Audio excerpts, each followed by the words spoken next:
Top 7 most bizarre and surprisingly satisfying facts about the world. Let's go.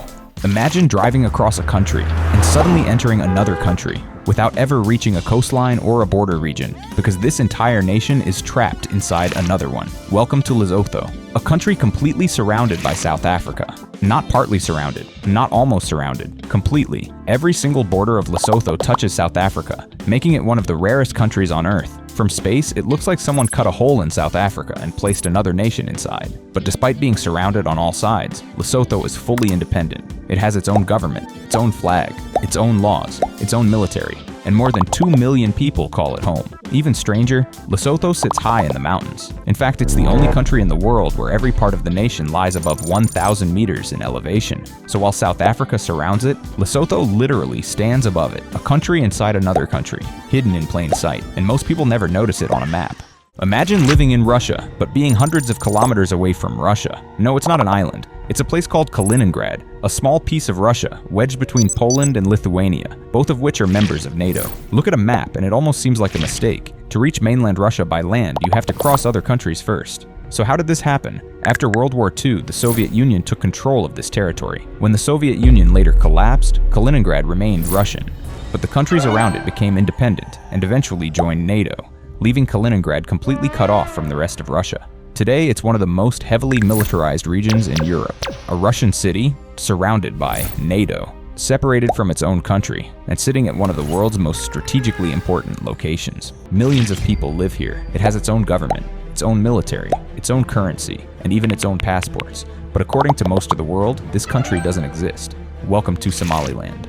Located in the Horn of Africa, Somaliland declared independence from Somalia in 1991. Since then, it has operated like a completely separate country. It elects its own leaders, controls its own borders, and maintains its own security forces. From the ground, it looks and functions like an independent nation. But there's one problem. Very few countries officially recognize it. On most world maps, Somaliland is still shown as part of Somalia, which creates a strange situation. A country with millions of people that exists in reality, but barely exists on paper. Did you know the United States accidentally dropped nuclear bombs on both Spain and Greenland? Not once, but twice. The first incident happened in 1966. A US B-52 bomber collided with a refueling aircraft over Spain. The bomber was carrying 4 hydrogen bombs. They fell from the sky onto the village of Palomares. Some of the bombs broke apart, spreading radioactive contamination across the area. Then just 2 years later, disaster struck again. In 1968, another nuclear-armed B-52 caught fire near Greenland. The crew escaped, but the aircraft crashed onto Arctic ice carrying 4 nuclear bombs. The crash scattered radioactive material across the frozen landscape. Thankfully, neither accident caused a nuclear explosion,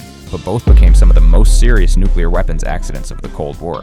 Why does the United States get more tornadoes than any other country on Earth? The answer lies in geography. In the middle of North America sits a region known as Tornado Alley. Here, cold, dry air from Canada collides with warm, humid air from the Gulf of Mexico.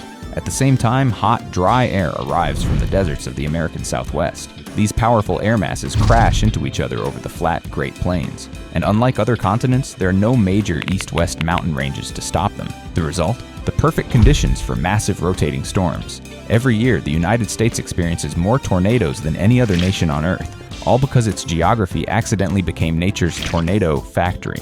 Imagine living in a country that officially doesn't exist. No seat at the United Nations, no recognition for most of the world, and on many maps it's not even there, yet more than 500,000 people live there. Welcome to Northern Cyprus. In 1974, a conflict divided the island of Cyprus into 2 parts. The southern half became the internationally recognized Republic of Cyprus, but the north declared itself a separate country. The problem? Almost nobody recognizes it. Today, only one nation in the world officially considers Northern Cyprus an independent country. To the rest of the world, it technically doesn't exist, but that hasn't stopped it from functioning like a real nation. It has its own government, its own president, its own police force, its own schools, hospitals, airports, and even passports. Hundreds of thousands of people wake up, go to work, pay taxes, and live their entire lives there. So here's the question. If a country has land, borders, a government, and 500,000 citizens, does it really not exist? Or is the world simply pretending it doesn't? This border between Egypt and Sudan makes 0 sense, and it's because of a mistake. Most people don't know this. Egypt and Sudan technically share a border that neither of them actually wants. It's called Bir Tawil, a piece of land that belongs to nobody. Why? Because two old maps, one from 1899 and one from 1902, don't match. If Egypt accepts one map, they lose the Hala-Ib Triangle, which is valuable. If Sudan accepts the other map, they lose it. So both countries reject Bir Tawil, leaving it as one of the only unclaimed borders on Earth.